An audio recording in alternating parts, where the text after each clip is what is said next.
చాలా కాలాతీతం అయిపోయింది. 10కి మొదలు పెడితే నేను ఒక 10-15 నిమిషాలు మాట్లాడడం విషయాలు నాకు చెప్పదలసినవన్నీ కూడా ఈ కవితల్లో ఉన్నాయి. ప్రత్యేక విమర్శన అవసరం లేదు. కవిత్వం అంటే నాకు ఎంత ఇష్టం, కవిత్వంలోనే ఎంత సాధన చేసిందో, కవిత్వంలో ద్వారా నేను ఏం చెప్పదలుచుకున్నాను ఇవన్నీ కూడా ఇందులో రాసిన.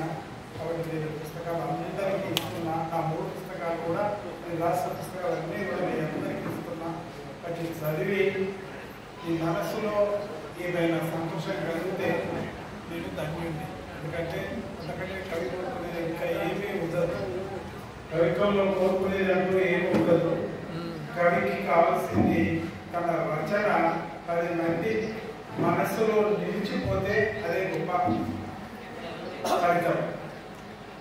ఇక నా కవిత్వం గురించి నేను చెప్పాలంటే, నేను చిన్నప్పటి నుంచి కవిత్వం అంటే నాకు ఇందులో ఈ ముందు మాటలో ఎవరు చూడలేదు. దీని పుస్తకాన్ని ముందు మాటలు రాయనప్పుడు అమ్మాయి వేణుగోపాల్ అనే గొప్ప కవి ఉన్నారు హైదరాబాద్లో. ఆయన నేను హైదరాబాద్లో ఉంటుంటే మా కొడుకు హైదరాబాద్ ఆయన నా పుస్తకాలు ఇచ్చినప్పుడు ఆయన చాలా సంతోషించి ముందు మాట రాసింది. దాంట్లో చెప్పినాడు,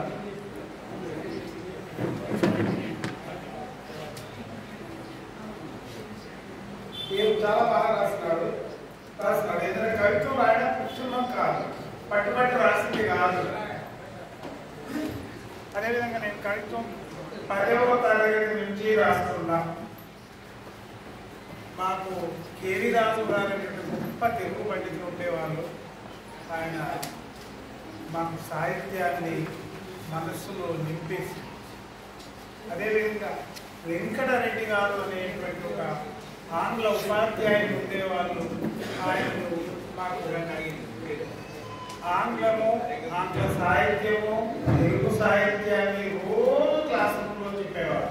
అవన్నీ నా మనసులో నిండిపోయి నా రక్తంలో జీర్ణమైపోయింది. దాని ఫలితమే నేను ఇంత చిన్న పుస్తకమైన రాయగలను. దానికి నేను ఎప్పటికీ రుణపడి ఉంటా.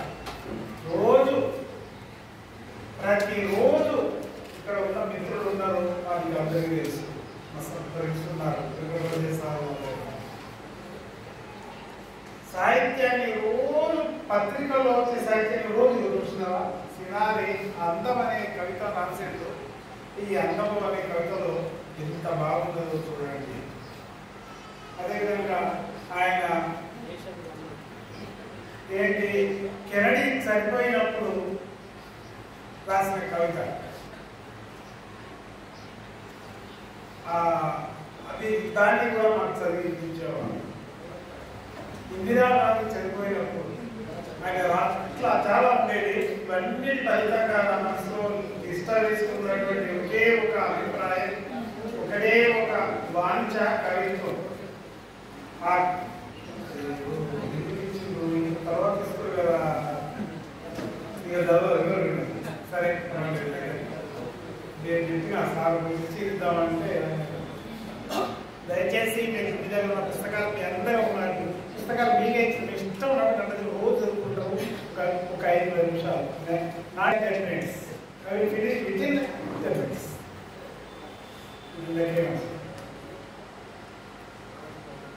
నేను చెప్తాను కదా, కవిత అంటే నా ప్రాణం, కవిత అంటే నన్ను నడిపే గమనై భావం, కవితే నా సర్వస్వం, కవిత లోకంలో బ్రతుకు నడిపే గమనం. ఇది గంధపద్యం రాయడం చాలా కష్టం, కానీ నాకు ఆశువుగా వచ్చింది.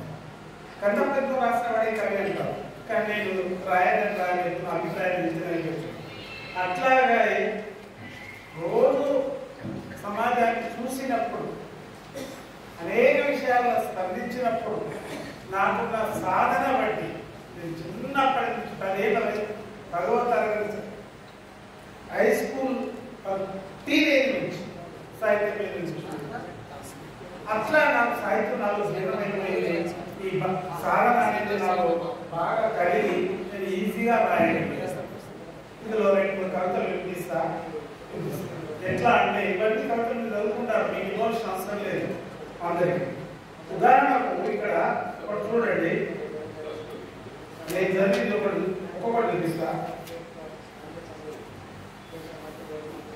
నేను కవితలు చూపిస్తా, 10 minutes అనేది మీరు చదువుతారు కాబట్టి నాకు అవసరం. ప్రతిదీ కూడా నా మనసులో తాకినప్పుడు నేను కవిత్వం రాయడానికి రాదు. ఇంతకుముందు అన్నారు సార్ ఏంటి సార్ రాయలేదు, కానీ నాకు కవిత్వం ఎంత ఇష్టమో జీవితం కూడా అంతే ముఖ్యం. జీవితం కూడా ముఖ్యం, చాలా ముఖ్యం. దానివల్లనే నేను ఒక మాదిరిగా బతకగలుగుతున్నాను. ఇంకెక్కువ పరిస్థితులు బానిస అయిపోయి నేను చదవలేకపోతే ఇబ్బంది ఉండేవాళ్ళు. నేను నా చదువు కూడా కాదు, నా కొడుకు చదువు కోసం కూడా నాకు తెలిసిన విషయంతో రోజు చెప్తే అతనిలో పడ్డ పునాది వలన నాకు జడ్జి కావాలి.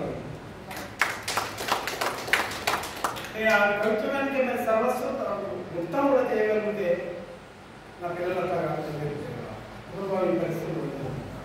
కాబట్టి మనిషి అన్నప్పుడు అన్నింటినీ చూసుకోవాలి. దాంట్లో కవిత్వం కంటే చిత్రం కవిత్వంలో చాలా ప్రాణం, కానీ కవిత్వం కంటే జీవితం కూడా ముఖ్యం.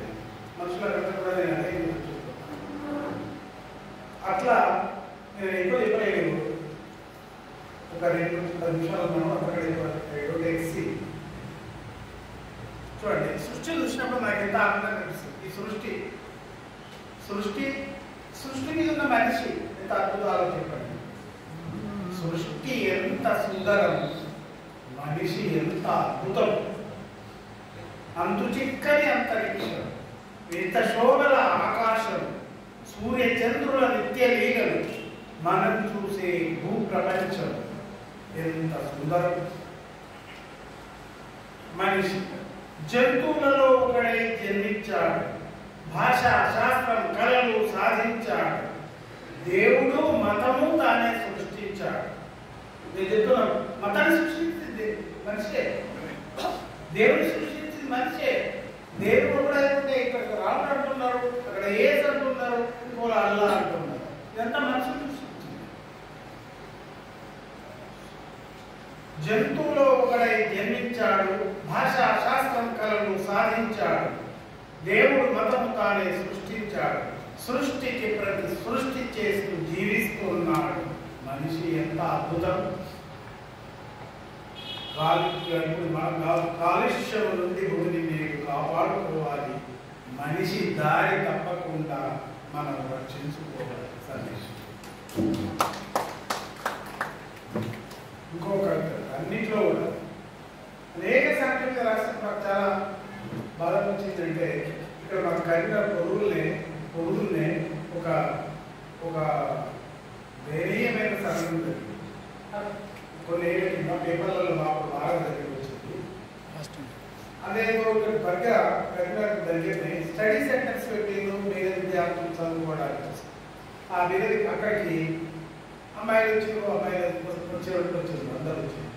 అక్కడ ఒక అమ్మాయి పక్కన ఉన్న విద్యార్థులు అడిగి కూడా పుస్తకాలు కావాలని ఎక్కడ దొరుకుతాయంటే మేము చూపిస్తాం, మేము కొనుక్కోలేకపోతున్నాం అన్నారు. అంటే ఆమె నమ్మి వాళ్ళు ఇవ్వలేదు. వాళ్ళు పిల్లలను తీసుకుపోయి కదా ఆమెను హింసించినారు, అగాయిత్యం చేసి. అప్పుడు నేను రాస్తాను, నా మనసు అంతా బాధనిపించింది. అప్పుడు రాస్తాను ఏమని రాస్తాను, అమ్మాయి కవిత పేరు అమ్మాయి, అరటాకును ముళ్ళు తాకిన అరటాకుకే ప్రమాదం. అమ్మాయి అరటాకు వంటిదే నీ జీవితం. చిన్నవాళ్ళు పెద్దవాళ్ళు నీ చుట్టూ ఉన్నవాళ్ళు, కడప అవతల నిన్ను చూసే ప్రతి వాళ్ళు, ఈత ముళ్ళు సర్కారీ తుమ్మముళ్ళు, మంచి మిత్రులై సమీపిస్తారు, సాయమందించే ఆప్తులై సమీపిస్తారు. నీవు నమ్మిన మరుక్షణం నీ బ్రతుకు అగ్నిగుండం చేస్తారు. నీవు చేసే ఆర్తనాదం నీ పాలికి శాపం అవుతుంది. ఇట్లా జరిగిన ముట్టుకుంటే ఇంకా శాపం. నీవు గింజుకున్న కొలది నీ మెడకు ఉచ్చు బిగిస్తుంది. దానికి సమస్య చేసి పోలీసులు చెప్పిపోతున్నావు, ఇంకా అధికారులు చెప్పిపోతున్నావు, ఇంకా ఉంటుంది. తప్పు ఎవరిదైనా ఆ తప్పు నీదే అవుతుంది. జరిగిపోయిన తప్పు జీవితకాలం శిక్ష పడుతుంది. నీ కడుపులోని కార్చిచ్చు ఎవ్వరూ ఆపలేదు. నీచాటి నీచులు కూడా నీతులే వహిస్తుంటారు. నీవు సరిపోతే పాపం అంటారు, నీవు బ్రతికితే సంపుకు తింటారు. శాస్త్రం ఎన్ని అద్భుతాలు సాధిస్తున్నా, చట్టాలు ఎన్ని గంభీరాలు పలుకుతున్నా, ఆడపిల్ల విషయంలో అవన్నీ ఉత్తమాటలు. ఆనాటి నుండి ఈనాటికి మార్పు లేని కాదు. లోకం బాగా ఎరిగిన పోలీసులు, చట్టాలు, కోర్టులు నిన్ను కాపాడవు. నీ అప్రమత్తతే నిన్ను రక్షిస్తుంది. ఆడవలసి ఉన్నావో అంతే సంగతి. తల్లి జాగ్రత్త.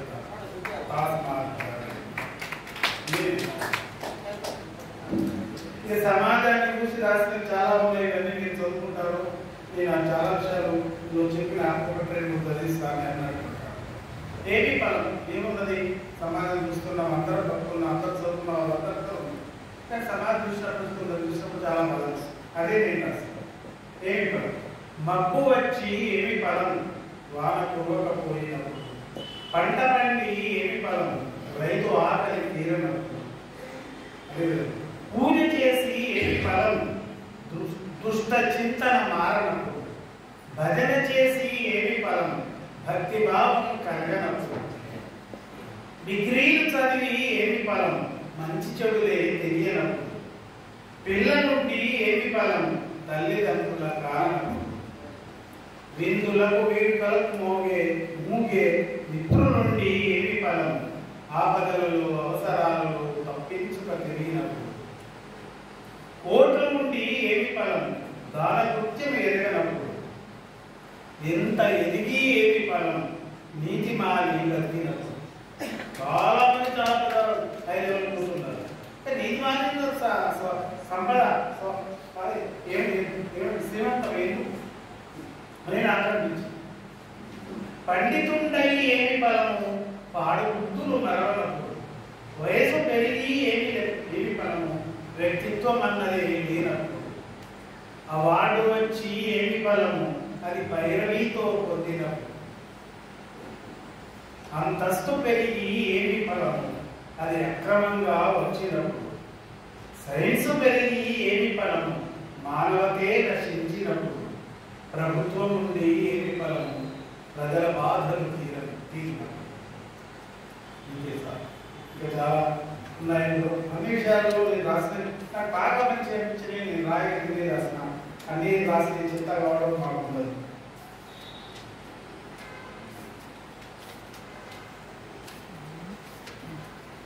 ఇంకా ఒక 2 గంటలు ఉన్నాయి, అది చదివిస్తా.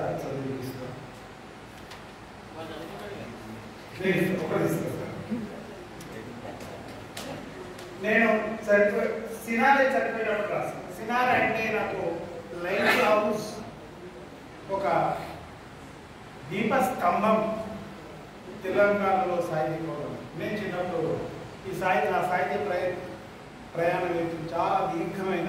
చిన్నప్పటి నుంచి నేను కవిత్వం రాస్తున్నాను. కవిత్వం కోసం నేను తిరగని చోటు లేదు. దాశరథి ఇంటికి, సినారే ఇంటికి పోయినా, అదేవిధంగా వాళ్ళ ఇళ్ళలో తిరగడమే కాదు, కవిత్వాన్ని అంత ఆపోస్తుంది. అదేవిధంగా గుంటూరు శేషేంద్ర శర్మ గారని ఉండేది. వాళ్ళ ఇంటికి అయితే మేము వాళ్ళ ఇంట్లో ఒక మనిషిగా నేను రోజులు ఒకసారి సేవ తీసుకొని వచ్చేది. అవన్నీ పుస్తకాలు దొరుకుతాయి. అదేవిధంగా సాహిత్యం, ఆ విధంగా నాకు సాహిత్యం కూడా కలిగింది. సినారి రాసినప్పుడు నేను సినారి చనిపోయినప్పుడు అక్కడ పోయినా అప్పుడు ఈ పుస్తకం రాసిన. సినారి అంత గొప్పగా లేడు. తెలుగు పాటలు వినండి. ఇప్పటికీ ఒక వృక్షంలో ఉండే ఎన్ని ఆకులు ఉన్నాయో అన్ని పాటలు రాసిన కవి. సాహితీ పరులకు గొప్ప మార్గదర్శనం. ఆయన చనిపోయినప్పుడు నేను రాస్తే పత్రిక పత్రికలో వచ్చినప్పుడు ముందు వరుసలో ఈ ప్రయత్నం వాళ్ళు అతని దివ్యమో సినారెడ్డి తెలుగు ఇక్కడి కరీంనగర్ బాగా ప్రతిసారి వచ్చేది. ఎస్ఆర్ఆర్ డిగ్రీ కాలేజీలో ఉన్నప్పుడు ఎన్నోసార్లు వచ్చింది. సినారి కవితవే కాదు, కవిత ఉంటే నాకు చెప్తాను. నేను ఒక ఉదాహరణ చెప్తా. మేము ఎస్ఆర్ఆర్ కాలేజీలో పియూసీ చదువుకుంటున్నప్పుడు సి నారాయణ రెడ్డి వచ్చింది. ఇక్కడ పాత కాలేజీలో సైన్స్ ఉంటుంది, ఆ కాలేజీలో ఉన్నప్పుడు ఇది చదువుకున్నాం. అయిన తర్వాత అక్కడికి వెంటనే మళ్ళా బోయినపల్లి వెంకటరామారావు గారు వచ్చారు. బోయినపల్లి వెంకటరామారావు గారు అక్కడ ఉపన్యాసం రాగానే సినారి రెడ్డి పోయి సార్ ఆయన అప్పుడు రే సీను కొద్దిగా మాట బోయినపల్లి వెంకటరామారావు గారు అప్పుడు ఈ సెంట్రల్ లైబ్రరీకి అధ్యక్షులుగా ఉండేది. అధ్యక్షులుగా ఉండే వెంటనే సినారి రెడ్డి ఆయన గురించి మనకు తెలిసిన వాళ్ళకి చాలా తెలుసు. ఆయన గురించి నేను రాస్తాను. ఆయన సినారి రెడ్డి దగ్గర పోయి కూర్చొని నేను సెంట్రల్ లైబ్రరీలో మీటింగ్ పెట్టిన ఇది రాగానే మీరు అక్కడికి రావాలి సార్ అనగానే నారాయణ రెడ్డి ఒప్పుకుంటారు. కనకంత విలువ ఉంది దాని ఎవరికి అయిపోయింది. ఆ మీటింగ్ కాగానే శ్రీ నారాయణ రెడ్డి ఏమన్నాడు అప్పుడే, ఆయన అప్పుడు మాట్లాడేవాడు, తోటపల్లి గాంధీ దారి చూపేంది, దారి చూపేవా వెంటనే అనగానే ఆ మీటింగ్ జరుగుతున్నది. ఆయన బయలుదేరి కారులో వాడి ఇక్కడ నుంచి అట్ల నుంచి అట్లా పోయి హాస్పిటల్ కాడ నుంచి ఆ రోడ్ పోయి లైబ్రరీకి వచ్చిండు. ఇప్పుడు గర్ల్స్ కాలేజీ ముంగట ఉండేది అప్పుడు సెంట్రల్ లైబ్రరీ. అయితే నాకున్న సంతోషం నారాయణ రెడ్డి గారి సాహిత్యం వాళ్ళు కారు తిరిగి నుంచి కారులో వాళ్ళు వచ్చారు. నేను అక్కడి నుంచి పరిగెత్తుకుంటూ లైబ్రరీకి వచ్చాను. శ్రీనారాయణ రెడ్డి గురించి పరిచయం చేస్తున్నారు సార్ మాట్లాడతారు అని బొమ్మలి ఆయన వచ్చేలోగా నేను అక్కడి నుంచి ఎంత పరుగు వచ్చిందో అది నా యొక్క ఆతురతను సాహిత్యం అంటే కవిత్వం అంటే వారి నుంచి తెలియజేస్తుంది. అదే అందుకే నేను రాశాను. అతనిది దివ్యమోహన రూపం, అతడు మాట్లాడితే సభ మంత్రముగ్ధం, అతడు పాడితే గంధర్వగానం, అతడు కలం కదిపితే కర్పూర పరిమళం, అతడు సినారే, అతడు తెలుగు ప్రజల అదృష్టం. సినారే పత్రికల నిండా నీ కవితలు, రేడియో టీవీ తిప్పితే చాలు నీ ప్రసంగాలు, చూస్తున్న ప్రతి సినిమాలో నీ పాటలు, సినారే నీ ప్రతిభ విశ్వవ్యాప్తం. ఎన్నెన్ని గ్రంథాలు రాసినావు, ఎన్నెన్ని బిరుదులు పొందినావు. నారాయణ రెడ్డి ఎప్పుడు భాషా సంఘానికి అధికారిగా పనిచేస్తున్నాడు. తెలుగు యూనివర్సిటీకి వైస్ ఛాన్సలర్గా పనిచేస్తున్నాడు, ప్రొఫెసర్గా పనిచేస్తున్నాడు. చెప్పాలి, ఎన్నెన్ని గ్రంథాలు రాసినావు, ఎన్నెన్ని బిరుదులు పొందినావు, ఎన్నెన్ని పీఠాలు ఏలినావు, ఎంత దేశాలు తిరిగినావు, ఎంత కీర్తి నార్పించినావు. సినారే నీ వైభవం అనితర సాధ్యం. పల్లెల్లో, పట్టణాలలో, హనుమాజిపేటలో, హైదరాబాదులో, హస్తినలో, అమెరికాలో ఎక్కడ లేరు నీ శిష్యగణం. నోసాల అమెరికాలో ఆయన భ్రమణం పడింది. ఎక్కడ లేరు నీ శిష్యగణం, ఎవరు గారు నీ బలగం. విద్యార్థులకు, విద్యార్థులకు, సామాన్యులకు, సచివులకు, ముఖ్యమంత్రులకు, ప్రధానులకు అందరికీ నీవు ఆరాధ్యం. సినారే నిన్ను మరచిపోయి. ప్రధానమంత్రి ఉన్నప్పుడు, టీవీ ఉన్నప్పుడు జ్ఞానపీఠ అవార్డు ఇచ్చారు. ముఖ్యమంత్రిగా ఉన్నప్పుడు ఇక్కడ ఆయనకు ఎన్నో పదవులు ఇక్కడ నుంచి అక్కడ ఇప్పటికీ చూడండి సాహిత్యం కావాలి వారికి. అంత గొప్ప సాహిత్యాన్ని ఇచ్చిన కవులు, ఆనాటి కవులు ఎందరో ఉన్నారు. శ్రీ వాళ్ళు ఆరుద్ర లాంటి వాళ్ళు, ఆచార్య ఆత్రేయ లాంటి వాళ్ళు, వీళ్ళందరూ ఉన్నా కూడా అందులో గొప్పతనాన్ని చెప్పుకోవడానికి ఇన్ని పాటలు రాసినాడు. ఏ పాట కావాలంటాడు. నేను సాహిత్యం నాకు బాగా అభిమానంగా ఉంటుంది. నేను చిన్నప్పుడైతే ప్రతిరోజు అప్పుడు ఊళ్ళలో ఒక్క దుకాణంలోనే ఉండేది. మా ఊళ్ళో బట్టల దుకాణం ఉండేది, దేవత వెంకన్న ఇట్లా అక్కడ ఒక్కటే ఉండేది. అప్పుడు ఇంత లేదు. అక్కడికి మేము కనీసం 1 కిలోమీటర్ల దూరం అయితే నైట్ రాత్రి పూట పోయి ఆ పాటలు నిలబడకుండా అక్కడ లేట్ అవుతుంది. తర్వాత అవతల గద్దె మీద మెల్లగా ప్రాణం మేఘాల మీద తేలుకుంటూ ఇక్కడ వచ్చింది. అంత ఆనందం కలిగించేది నాకైతే. చాలా మంది. అదేవిధంగా నారాయణరెడ్డి సాగర్ని ఎన్నోసార్లు ఇంటికి పోయి తర్వాత నా దాశరథి వాళ్ళు నాకు ఇప్పుడే చాలా సంతోషం అనిపించింది. ఏంటంటే దాశరథి గారికి నేను ఉత్తరం రాసిన తర్వాత నా సెల్ఫ్ అడ్రస్ ఒక నిబాబాలో పెట్టి పంపిస్తే నాకు మళ్ళీ దాశరథి ఉత్తరాలు రాయడు. చాలా రిజర్వ్గా ఉంటాడు, చాలా బిజీ కవి. పోయిట్ లారెట్ ఆస్థాన కవి తెలంగాణ వెంగళరావు జవాన్లో కూడా ఆయన ఆస్థాన కవిగా నేర్పించినారు.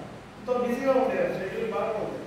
అయినా కూడా నా ఉత్తరాన్ని రాయడమే కాదు, నేను రాసిన లిపా కాళిదాస్ పోస్ట్ రేకొండ లోయా తాడిగల్ జిల్లా కరీంనగర్ అని రాస్తే నా పేరు మీద కాళిదాస్ అని పేరు మీద ఏట ఆయన అక్షరాలతో చాలా సంతోషం.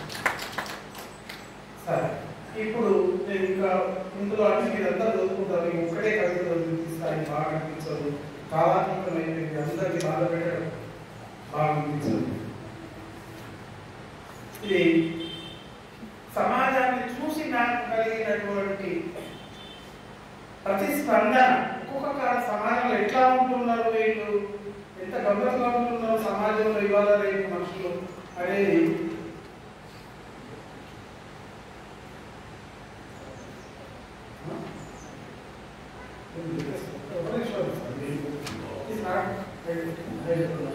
చెప్పి వాళ్ళకి చదివితే చాలా సంతోషం.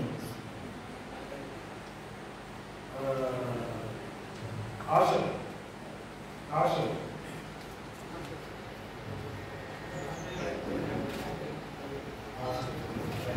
ఇంకొక ఇవాళ సమాజం చూడండి, దానికి నేను చెత్త రాయడం నేను చెప్తున్నా. ఉత్తరాతల కన్నా చెత్త రాయడం కన్నా ఉండటం విన్నా అని నేను ఈ దృశ్యంలో ఉత్తరాతల కన్నా చెత్త రాయడం కన్నా ఉండటం విన్నా అని నేను అట్లా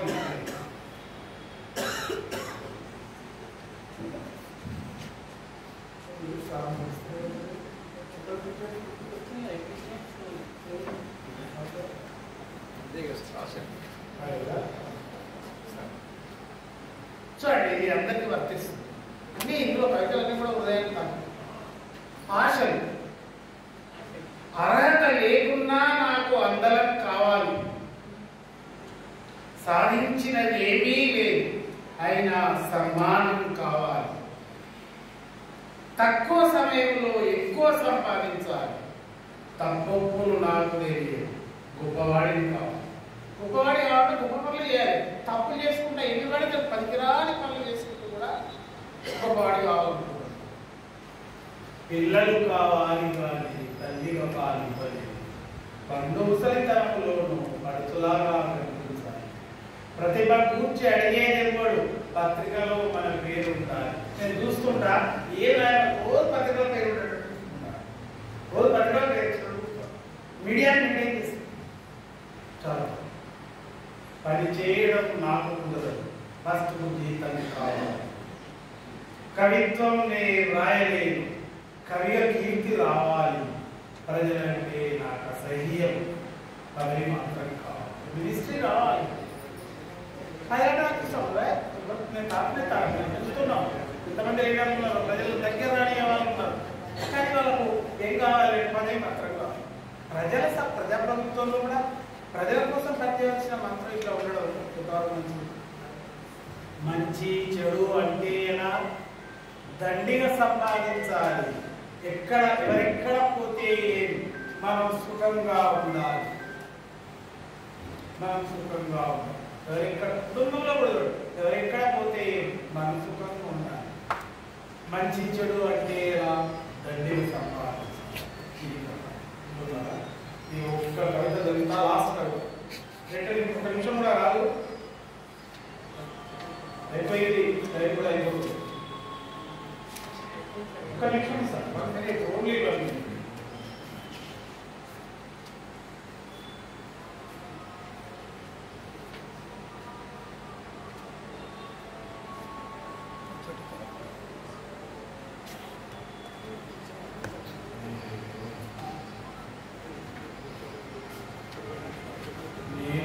సార్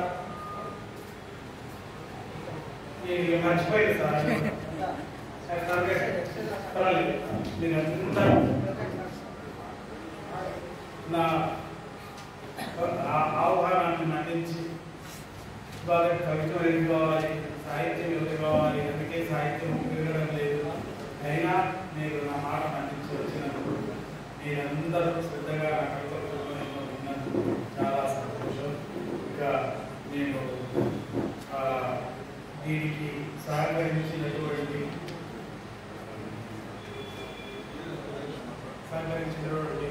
వైరాగ్యం నేను అనుకున్నా సమయం మీటింగ్ పెట్టడానికి నాతో కాదు, అందరికి గమనించడం నాకు కాదు, నాలుగు ఇవన్నీ చేయడం కాదు. కాబట్టి మరి ఎట్లా అంటే సారు నిలబడ్డారు నాకు, ఆ సారు వల్ల మీటింగ్ కండక్ట్ తెలియజేస్తూ ఇది ఒక చిన్న కవిత, ఒకటే కవిత. ఇలాంటి 50 seconds ఒకటి. ఇది హైదరాబాద్ అనే కవిత.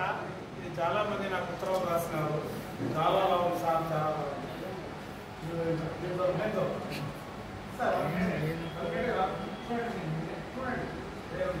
50 సెకండ్లు.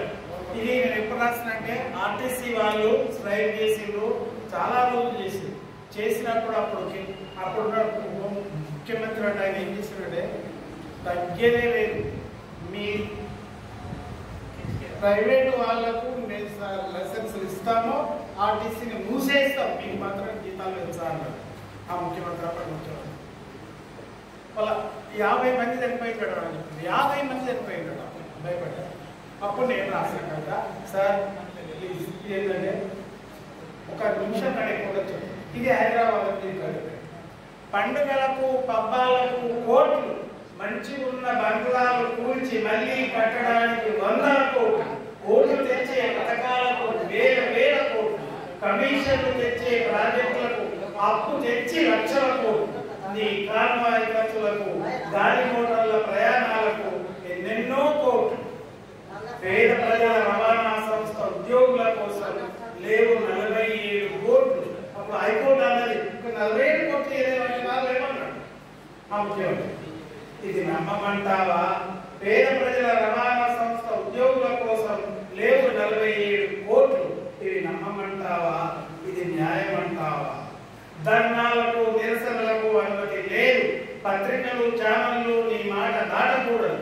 అధికార దిగ్గజాలు కూడా నీ ముందు బండ్రోజులు కాక తప్పదు. ఐఏఎస్ ఆఫీసర్స్ పోయి కాదు, అధికార దిగ్గజాలు కూడా నీ ముందు బండ్రోజులు కాక తప్పదు. ఎమ్మెల్యేలు మంత్రులకు నిన్ను కలిసే ధైర్యం ఉండదు. సభలో ప్రతిపక్షమే ఉండకూడదు. నీకు ఎదురు తిరిగేవాడు ఎవడూ ఉండకూడదు. నీ ఇల్లు ఒక కిల్లా, నీ చుట్టూ పోలీస్ సింహాల పహారా. ఇది ప్రజాస్వామ్యం అంటావా సార్? నిన్నటికి నేటికి నీలో ఎంత మార్పు కేసీఆర్? అయితే ఇక్కడి జనం గుణం నీవు మరచిపోరాదు. ఇది నిజాంగిరికి గోరీ కట్టిన హైదరాబాద్.